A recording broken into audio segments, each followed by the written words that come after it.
Les pour à ma droite, 441. Les contre à ma gauche, 105. Donc, l'amendement est adopté. L'amendement est adopté. Un vote qui approuve le report du Brexit, dont l'application était jusque-là prévue au 29 mars. Les députés britanniques ont également rejeté tous les scénarios alternatifs du type sortie sans accord ou renoncement au Brexit. Désormais, tous les regards se tournent vers d'éventuels potentiels successeurs à Theresa May, dont Boris Johnson, l'ex-ministre britannique des Affaires étrangères. La première ministre britannique s'engage en effet à démissionner pour sauver son accord de Brexit. La mobilisation ne faiblit pas.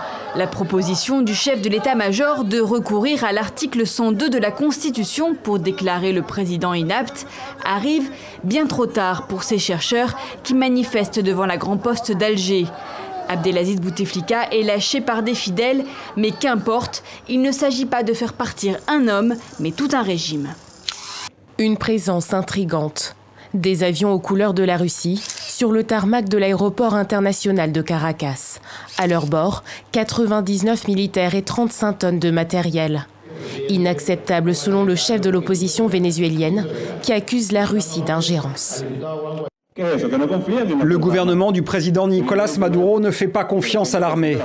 100% de l'armée est en faveur de la Constitution et encore une fois en faveur du processus de changement au Venezuela. C'est une nouvelle violation de la Constitution. L'Église montréalaise veut savoir combien de ces prêtres ont abusé d'enfants depuis 1950 et combien ils ont fait de victimes. Au cours des 2 prochaines années, l'ex-juge à la retraite Anne-Marie Trahan enquêtera. Une femme de foi, dit Monseigneur Christian Lépine, qui l'a choisie pour faire cet audit. Pierre Bolduc aurait été abusé plusieurs fois par un prêtre en 1969 et 70 près de Thetford Mines. Il se méfie de la démarche des diocèses. C'est eux autres qui choisissent la personne pour enquêter encore. Quand est-ce qu'on va en finir avec ça?